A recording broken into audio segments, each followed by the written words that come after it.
What's up, guys, and welcome back to my channel. John Anik believes Islam and Merab are on pace to become two of the greatest fighters the sport has ever seen, even surpassing the legendary Georges St. Pierre. Anik said people seem to forget how dominant Islam has been throughout his career. He explained that while the recent conversation around Islam has focused heavily on weight cutting and how tough making 155 was for him, fans should instead be celebrating what he continues to accomplish. Anik pointed out that nobody truly knows how badly that weight cut affected him during his title run. But now that Islam is competing at 170, he looks more comfortable than ever. Anik mentioned that Islam recently said he could wrestle for 50 minutes straight without slowing down, showing just how strong and prepared he feels at welterweight. He also gave Dustin Poirier credit for pushing Islam in their fight, but questioned how compromised Islam may have been physically at lightweight. According to Anik, Islam probably should have been a welterweight long ago, similar to how Kenny Florian moved divisions throughout his career.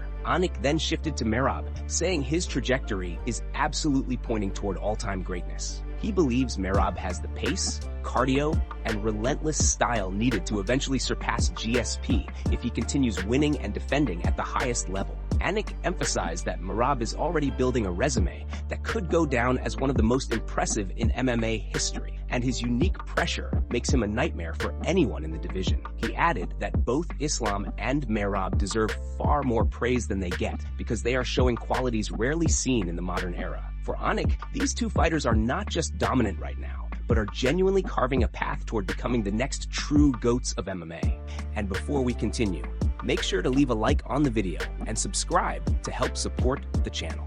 Moving on to another news, Tony Ferguson's next fight has officially been announced, and the former UFC fan favorite is set to continue building momentum under the Misfits boxing banner. The promotion confirmed on Wednesday that Ferguson will take on Warren Spencer for the interim middleweight title, with the matchup scheduled for the fight before Christmas event on December 20th in Dubai, United Arab Emirates. This marks another major step for Ferguson, who is looking to redefine his career after leaving the UFC and finding new life in the crossover boxing world. Ferguson is coming off his first combat sports victory since 2019, a moment that energized longtime supporters. Back on August 30th, he secured a third-round TKO win over Nathaniel "Salt Pappy" Bamonte at a Misfits event, finally snapping the difficult run that followed him in the latter years of his MMA tenure. At 41 years old, he appears motivated to show that he still has plenty left to give, embracing the Misfits format and the fresh opportunities it brings. As for Warren Spencer,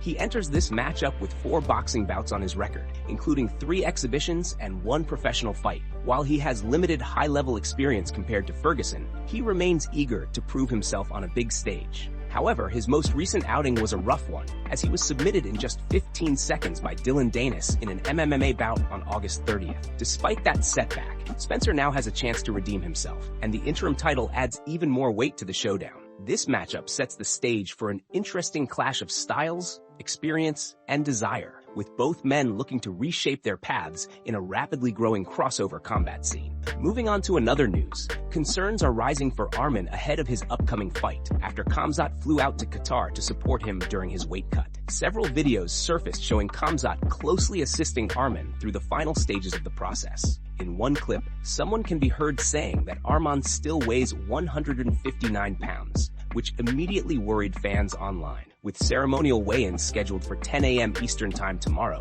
that leaves Arman roughly 12 hours to cut the remaining weight. The footage quickly spread, and many viewers pointed out how drained and focused Arman appeared as he pushed through the final stretch. Despite the concern, his team worked non-stop, keeping him moving, monitoring his hydration, and making sure every minute counted. Now, all eyes are on Arman as he attempts to make the lightweight limit under intense pressure. Moving on to another news.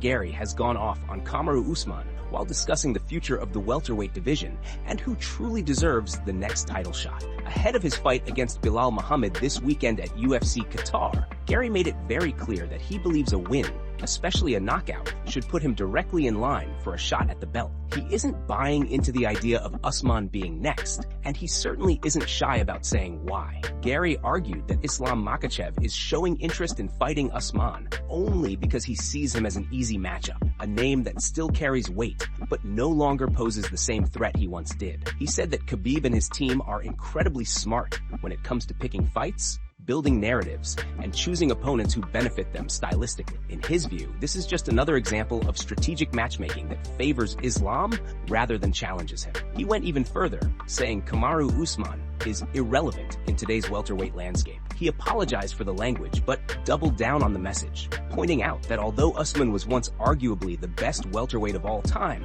those days are long gone. According to Garry, Usman is nearly 40 years old, ranked outside the top contenders, and simply doesn't generate excitement anymore. Fans, he said, want to see the new generation, fighters like himself, Shavkat, and the rising names who are carving out the future of the division. Garry explained that nobody is asking for Islam versus Usman, and that the matchup doesn't make sense from a competitive standpoint or an entertainment perspective. He said the fans want fresh matchups that reflect where the division is heading, not where it used to be. Calling Usman a has-been, he claimed the former champion is just trying to cling on to relevance while the sport moves past him. He also suggested that Islam pushing for a fight with Usman is simply an attempt to secure his 17th consecutive win against someone who no longer poses a legitimate threat. Garry was careful not to directly insult Islam or his team, but he did say that the choice feels like a cop-out, an easier path disguised as a high-profile matchup. He closed by saying, the champion should face the #1 challenger, and in his opinion,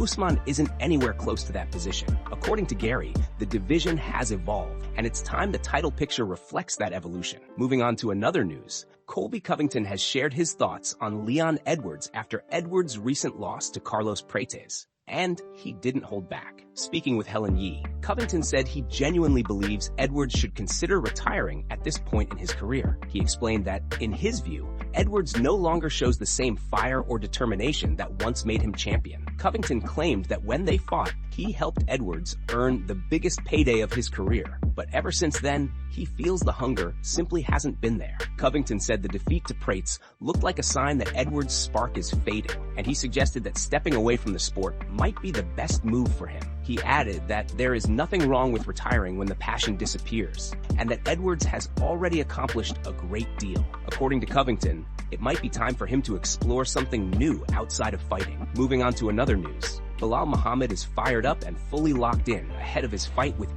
Garry this weekend, and he isn't hiding how he feels. Speaking with raw intensity, Belal said he absolutely hates everything about Ian, from his accent to his voice, and that the frustration fuels him even more. He explained that this level of motivation only shows up when he's preparing for someone he genuinely wants to smash, and the last time he felt this way was before facing Leon, a fight he believes he dominated. Now, he plans to bring that same fire into the octagon and make a statement that cannot be ignored. Belal pointed out how fighters like Prates recently delivered huge performances and how Shavkat had a close fight with Garry, and he sees this as the perfect opportunity to separate himself from the rest of the division. He said that by going out there, finishing Garry, and doing it in dominant fashion, he can remind the world exactly who he is. He believes a decisive win puts a stamp on his claim for another welterweight title shot, and he wants to make sure fans and the UFC matchmakers are talking about him all month long. He also talked about how he thrives on trash talk.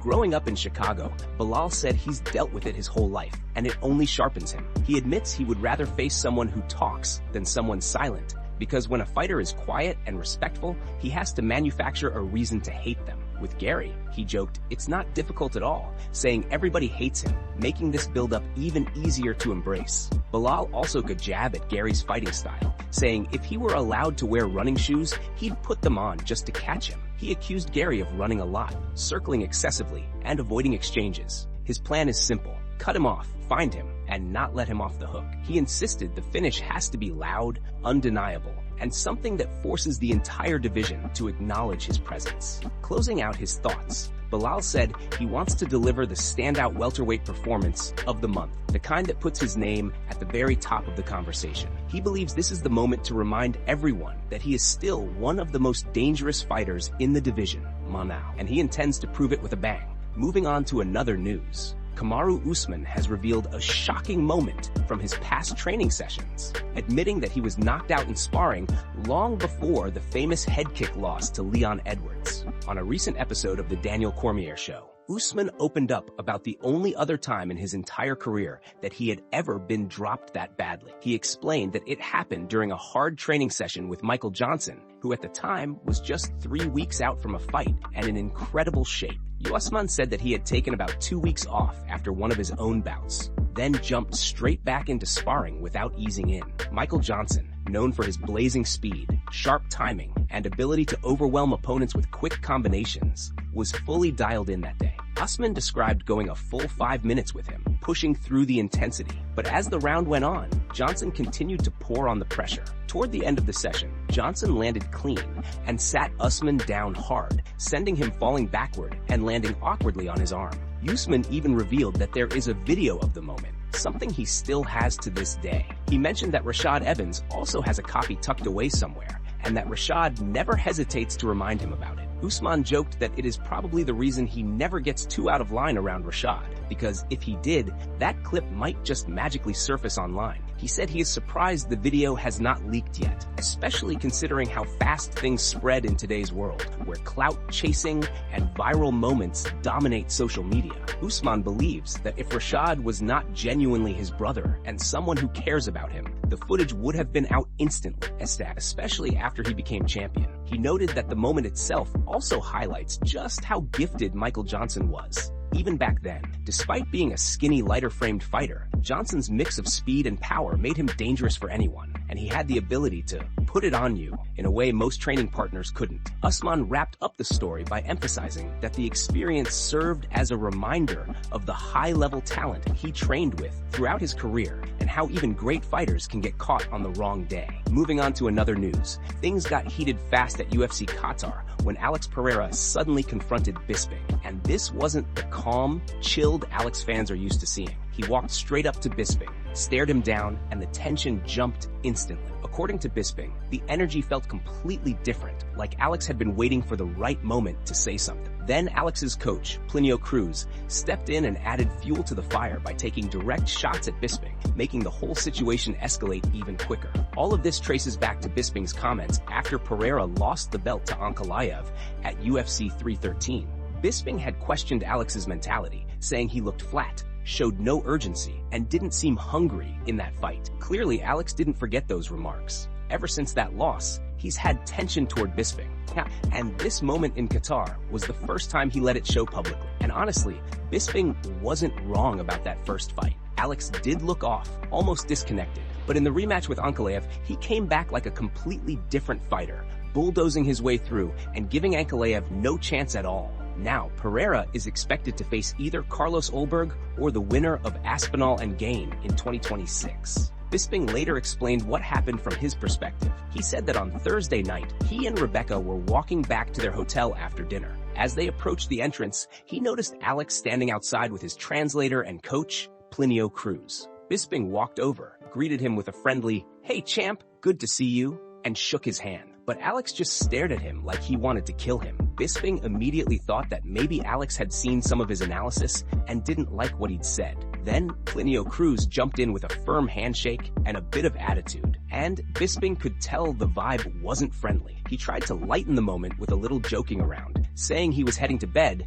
and telling them not to beat him up. But the cold stare from Alex made it clear that the tension was real and far from resolved. Moving on to another news, Kamaru Usman is not buying Dana White's wild story about his supposed altercation with Francis Ngannou after Dana went viral, claiming Francis stormed into the UFC office, put his hands on him, demanded $50,000, and barked orders at both him and Hunter Campbell. Kamaru reacted on his show and made it clear that the whole thing just doesn't line up. He didn't outright call Dana a liar, but he said the scenario simply doesn't make sense when you actually picture it. Kamaru explained that Dana runs a tight environment. Everyone around him behaves a certain way, stays sharp, and respects the space. So, the idea of Francis walking in, grabbing Dana, and demanding money like he owns the place feels completely unrealistic to him. He said that's the image people got from Dana's story, and in his eyes, it's impossible to imagine happening in real life. He believes something may have happened, but definitely not in the dramatic way the quote made it sound. He added that you don't just walk into Dana's office,